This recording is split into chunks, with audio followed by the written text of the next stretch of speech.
I can't, I am so ready. Let's rock. All right, Brent, how you doing? I'm good. How are you today? Good. I see you're wearing the standard black shirt. It's I it's like did a this for you. I had a Hawaiian shirt on earlier and I just thought that was too loud. I put the black one on just because this is, like you said, this is the rock and roll attire. well, it's like every girl's little black dress. Every rock singer has to have a black shirt. Yeah, this conversation took a totally different turn.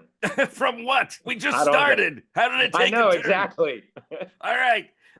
So hey, good to talk to you. I'm You very too. familiar with your music because we play your songs constantly on my all night show. Thank you. And I'll tell you something, it's not by accident, because I go through my show and I nuke most of the songs the station wants me to play. I only leave the ones that I like and I know my audience likes, and they're yours. That means the absolute world to me. Thank you so, so much for giving us, all that credit that we probably don't deserve. Well, thank you for recognizing that. Congratulations on all your award nominations and wins. Now, Thank you. when you win, it's big elation, then the awards sit on a shelf. Do they inspire any lasting impact or change, or just become things you have to dust regularly? I'll be totally honest with you. We've been nominated in our home country with different awards over the years, but the two awards that we just won, which were the two categories we were up for, that's the very first time we've ever won. So, like, they're going to go to my parents because I'm on the road 280 days out of the year and I don't own a home because I live in hotels. But yeah, man, like when I go visit my parents, I'm sure they'll be up on a mantle or something like that. My parents they're so pumped that we won, and I think it's more special for them than it is us. But it's definitely something that we're stoked that we received. All right, I'll ask you later about living in hotels, but I think comedians and songwriters, we're Yeah. alike in that we're observers who hold up a mirror on the human condition. We look at everyday experiences around us with our head sort of tilted like a dog, like, huh, what's going on there? And then we call it out. I get my greatest moments of observation driving and grocery shopping. Where do yours come from?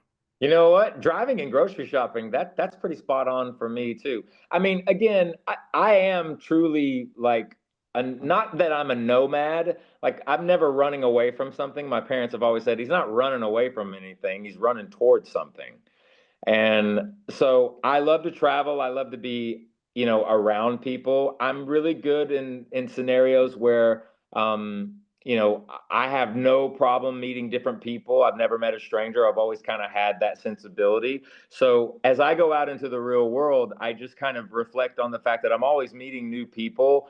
But if you get off the social media and you get off the device and go out and live in the real world, in the real world, people are trying to build each other up. They're trying to take care of one another, and they're trying to help everybody build their confidence. And really, I see a world where people are actually very genuine and kind to each other. Yeah, I see that too. And then I go on social media. There's just, it's really, really loud on social media. But at the end of the day, I often will tell people too, like, put it down and go outside. Take your shoes off and your socks off and put your feet in the grass. I tell people on social media, opinions are like a-holes. Everybody has one, and too many of them stink.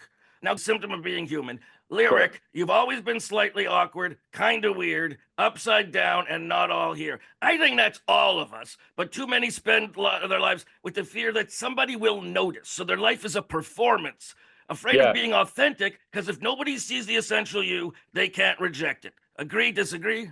I think everybody, yeah, I remember writing the lyrics to that with Eric, who's the other songwriter, Eric Bass, and myself on that album. And we were just looking at it from a very broad point of view and how a lot of people might feel. But the dynamic is that song is also about getting out of your own shadow and getting out of your own head and realizing that, and like, what's the worst that can happen? If you keep what's the definition of insanity? Doing the same thing over and over again, expecting a different outcome.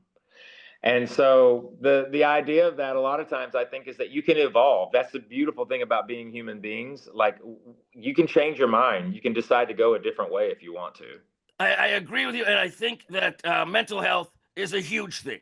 I think Yeah. that so many people are walking around with something going on and they don't want anyone else to know. And I think if there was greater acceptance of mental health and greater care for mental health, the world would be a better place. People would be a lot happier. Also, in your music, a lot of talk about empathy.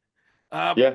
we're in a stage now, a moment in history, when empathy seems to be being criminalized by a lot of people. How do you retain your empathy when you're dealing with people who have no empathy for you? I take into consideration that I may not know what they're going through, and if they're hostile or they're bitter, that there's something probably going on that I know nothing about. I'm not saying that they're not responsible for their own emotions and what have you, and that they should, kind of rein it in and get it together, but you don't know what somebody's going through.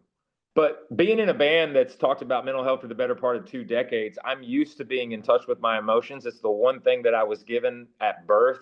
I think that I can sympathize with people, I can empathize with people, but at the same time, I also know what it feels like to struggle. I know what it feels like to be told I'm no good, or I'm not good at what I'm trying to do, or I can't achieve it, or that's a crazy idea, or that's a dream that is ill fated and there's no way you can accomplish that.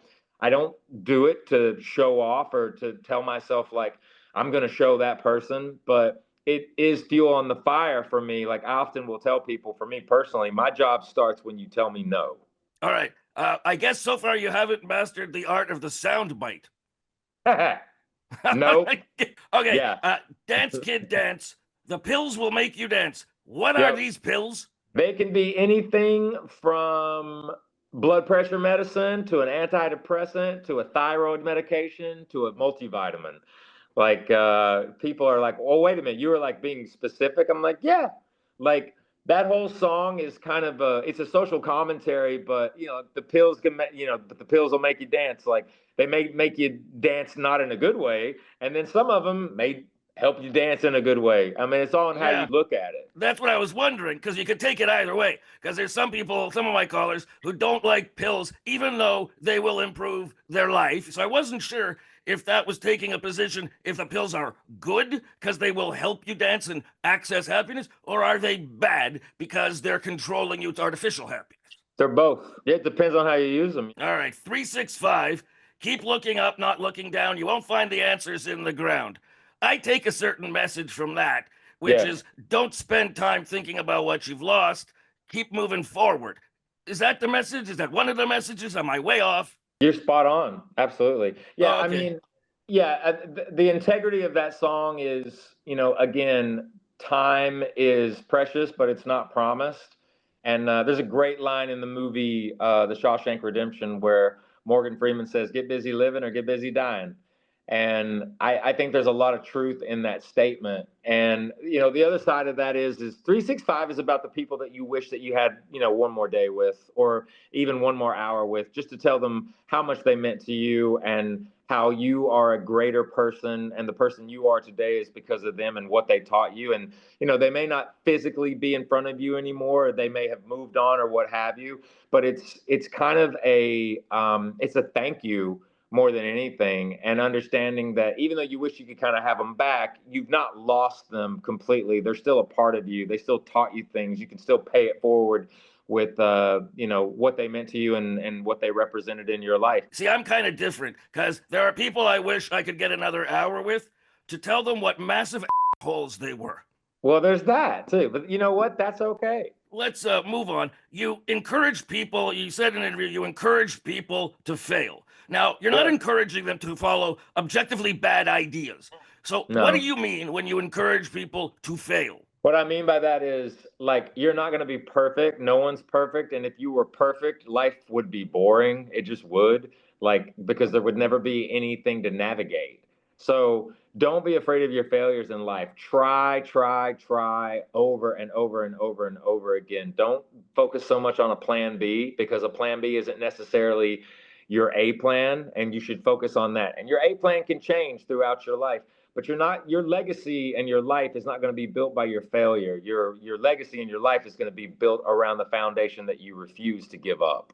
All right. I want to talk about your tour to close off. But first, you started writing poetry when you were like, Mhm. what, 15 years old? Like 10, yeah, 10, 10. 12. Okay. Mhm. Now, in retrospect, when we're young and we write what we consider poetry, you look back and most of it is whiny drivel.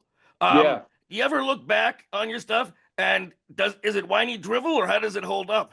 I look back on some of that stuff when I was 15 and I'm like, I was psychotic. You know what I mean? I'm like, wow, this dude is unhinged. You should And I'm publish those. I'd be very curious about those. yeah. Who isn't psychotic at 15? Yeah, exactly. And then yeah, some of it's just, super emo, whiny dribble.